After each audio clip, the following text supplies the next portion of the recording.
जल्दी जल्दी एक पेन पेपर ले लीजिए और जो मैं कह रहा हूँ उसे लिख के ले लीजिएगा। ये वीडियो सेव करके रखिएगा, आगे याद आएगी मेरी कि विनय दुबे ने कुछ महीने पहले कहा था अंकिता सिंह हत्याकांड में शाहरुख को फांसी नहीं होगी। लिखिए, अंकिता सिंह हत्याकांड में शाहरुख को फांसी नहीं होगी। लिख कर ले लीजिए, लिख के ले लीजिए तुरंत। मैं बोल रहा हूँ, गारंटीड बोल रहा हूँ, और मैं जब बोलता हूँ वो चीज़ करके रखता हूँ। नहीं, अगर आपको थोड़ी याददाश्त कम हो गई होगी तो याद दिला दूँ, मैं वही विनय दुबे हूँ जो केंद्र सरकार को केवल 2 दिन में ना घुटने पे ले आता हूँ। किसको? केंद्र सरकार, पूर्ण बहुमत की सरकार को 2 दिन के अंदर अंदर घुटने पे ले आता हूँ। कैसे? मुंबई में एक लॉकडाउन जब लगा था तो बांद्रा में मजदूरों का आंदोलन हुआ था, उसमें मैं आरोपी था। 14 दिन जेल रहा, और जेल जाने के मात्र 48 घंटों के अंदर नरेंद्र मोदी सरकार ने श्रमिक ट्रेनों का शुरुआत किया। मेरी क्या मांग थी?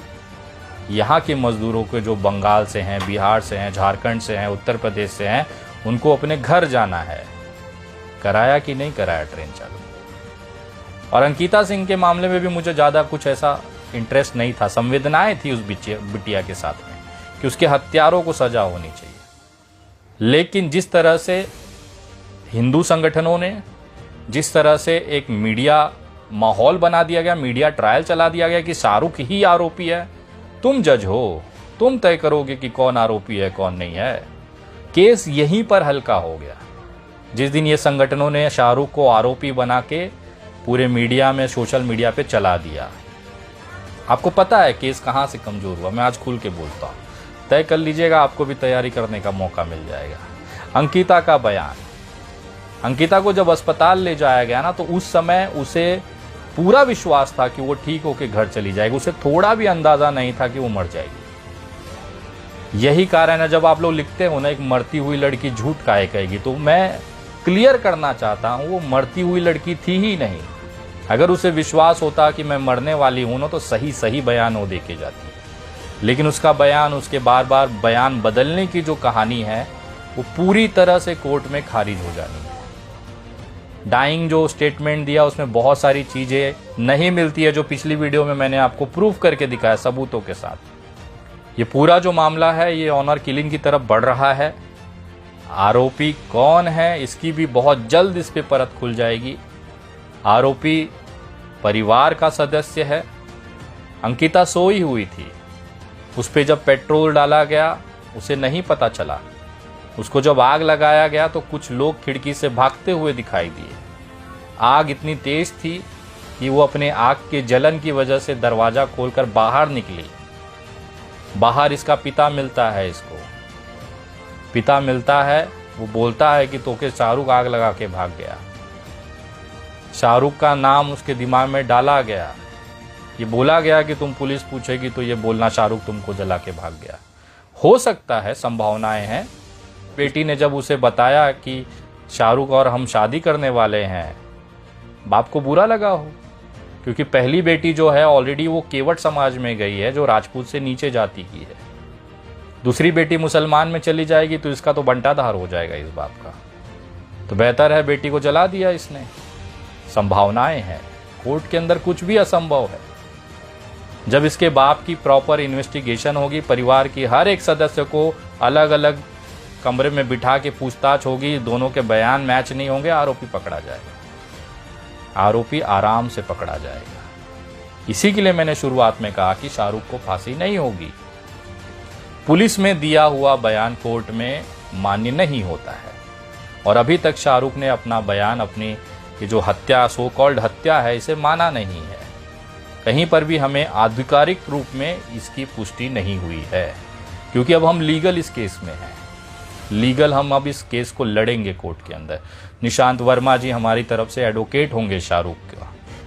अब इस मामले में वो सारे चिट्ठे खोले जाएंगे, और यकीन मानिए फास्ट ट्रैक हम लोग चाहते हैं कि जल्दी जल्दी फैसला हो, और यकीन मानिए वो सारे लोग मुंह छुपा के घूमेंगे जो मुसलमानों पे सवाल खड़ा करते थे, मुसलमानों को लव जिहादी कहते थे, शाहरुख को लेके पूरे कौम को टारगेट करते थे।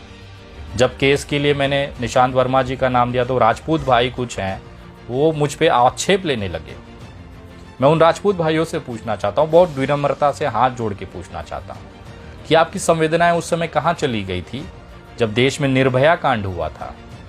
निर्भया कांड जिसमें अदालत ने आरोपियों को फांसी की सजा दे दी।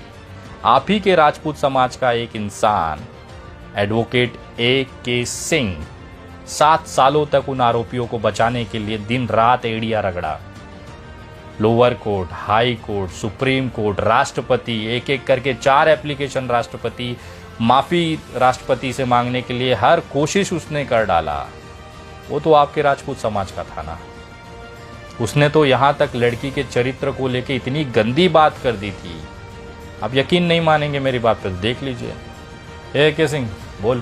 फिर तो उस कारण पे जाओ कि रात के 12:30 बजे तक क्यों नहीं पता था कि हमारी बेटी कहाँ है। फिर उस माँ पे जाओ, वो चोर की माँ को पकड़ेंगे आप कि 12:30 बजे तक यही पता नहीं था कहाँ है बेटी, किसके साथ है, किस हालात। सोचिए, फांसी से इतना बुरी तरह से ये बंदा चिढ़ा हुआ था कि एक माँ के ऊपर सवाल खड़ा कर दिया कि तेरी बेटी रात को 12:30 बजे कहाँ थी, तुझे नहीं पता, किसके साथ थी। ये वो A.K. सिंह है जिसने निर्भया कांड में आरोपियों को बचाने के लिए 7.5 साल तक अपना रगड़ा।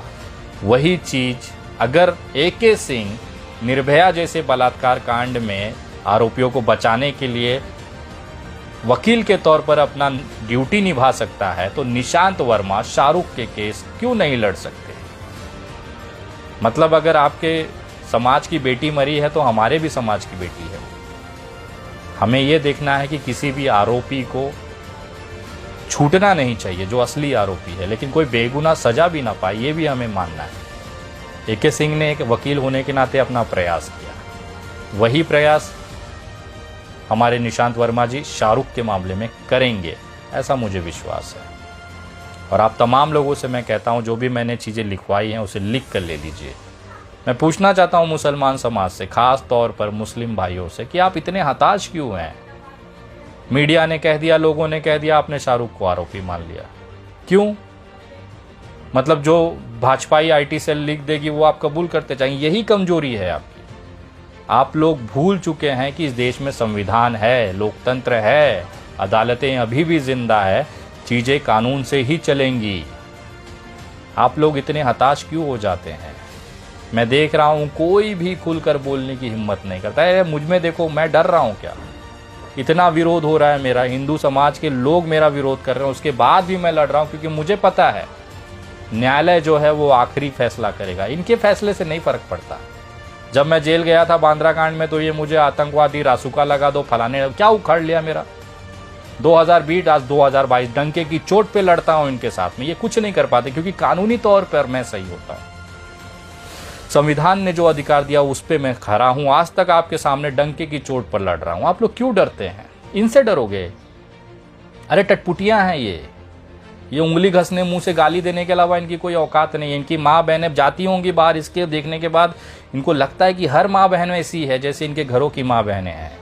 जो भी माँ बहन की गाली देता है, समझ जाना कि उन्होंने अपनी माँ बहनों को सड़क पर जाते हुए, रात के अंधेरे में घूमते हुए देखा है, तब जाके ये दूसरे की माँ बहनों को भी वैसा ही समझते हैं। इसमें बुरा क्या लेना? उनकी माँ भी मेरी माँ है, मेरी माँ भी उनकी माँ है, क्या फ़र्क पड़ता है? उनकी बहन मेरी बहन है, मेरी बहन उनकी बहन है, क्या फ़र्क पड़ता है?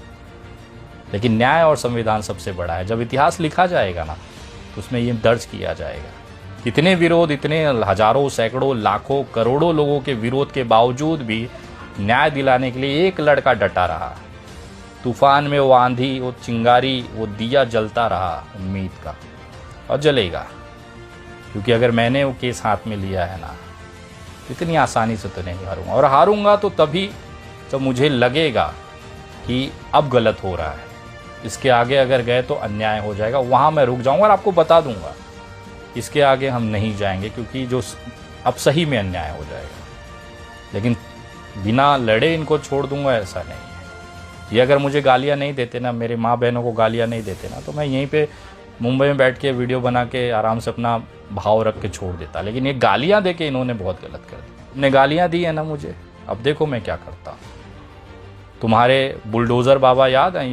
योगी आदित्यनाथ भौकाल, इतना तुर्रम खा मुख्यमंत्री, उनके जिंदगी का सबसे कट्टर दुश्मन एक मुसलमान गोरखपुर का डॉक्टर, रासुका 50 केस में बार बार मुख्यमंत्री ने उन्हें घसीट घसीट के जेलों में डाला।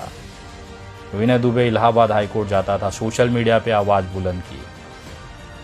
7 महीने के अंदर अंदर योगी जी के कुर्सी के नीचे से रासुका जैसे केस में डॉक्टर साहब आजाद हो गए। आज मस्त से जिंदगी जी रहे हैं, घूम घूम के मेडिकल कैंप कर रहे हैं, चुनाव लड़ चुके। मेरी शुभकामनाएं, भगवान उनको ऐसी तरक्की दे, बरकत दे, उनके परिवार को सुखी रखे। वही विनय दुबे है जो योगी जी के कुर्सी के नीचे से आप उसे चैलेंज करते हो। केंद्र सरकारों को झुका देता हूं 48 घंटों में, तुम उसको चैलेंज करोगे। तुम्हारे जैसे वीडियो और यूट्यूब पे लाइक व्यूज के लिए विनय दुबे नहीं मरता है। विनय दुबे जिगरे पे जिंदा रहता है। जहां बुलाओगे वहां आऊंगा। और याद रखना, जिस दिन मुझे लगा मुझे दुमका आना है ना, किसी का बाप रोक नहीं सकता है। किसी के माँ ने दूध नहीं पिलाया होगा उस बच्चे को, जो विनय दुबे अगर मान ले कि दुमका आना है तो तुम रोक लोगे। और रोक लिया, मैं मान जाऊंगा किसी मर्द ने पैदा किया है। बता के आऊंगा, टोटल पूरी विजिट का डिटेल डाल दूंगा और देखूंगा किसकी माँ ने दूध पिलाया है जो विनय दुबे को रोक लेगा। पूरी पीछे जितना ताकत है लगा लो, शाहरुख को फांसी नहीं होगी। मैं भी देखूंगा, तू भी देखना। जय हिंद, जय महाराष्ट्र।